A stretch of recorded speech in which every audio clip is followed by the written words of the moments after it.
মাঘের শীতেই দিনাজপুরে আসতে শুরু করেছে আমের মুকুল। সোনালী মুকুলের মৌমৌ গন্ধে মুখর গোটা জেলা। চাষিদের আশায় এবার আমের ফলন ভালো হবে।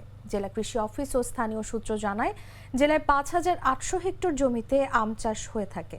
আবহাওয়ার অনুকূলে থাকলে আমের বাম্পার ফলনের সম্ভাবনা রয়েছে। সুস্বাদু হওয়ায় বিদেশেও রপ্তানি হয় এখানকার আম। তবে জেলায় এখনও এ বছরের লক্ষ্যমাত্রা নির্ধারণ হয়নি। আম চাষিদের সঙ্গে কথা বলে জানা গেছে, দেশের বিভিন্ন এলাকায় দিনাজপুরের আমের কদর রয়েছে। লাভজনক হওয়ায় প্রতি বছর জেলায় আম চাষ বৃদ্ধি পাচ্ছে। প্রাকৃতিক কোনো দুর্যোগ না হলে এবারও দিনাজপুরের রেকর্ড পরিমাণ আমের ফলন হবে।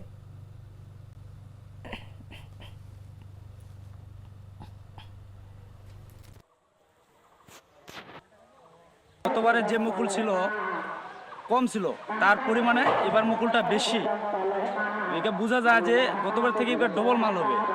আশা করতেছি গতবার থেকে মাল ভালো হবে। গত বছর সেই মুকুট বেশি এবং আমরা এই বাগান 3 ভাই পরিচালনা করি। 700 গাছ আর এবং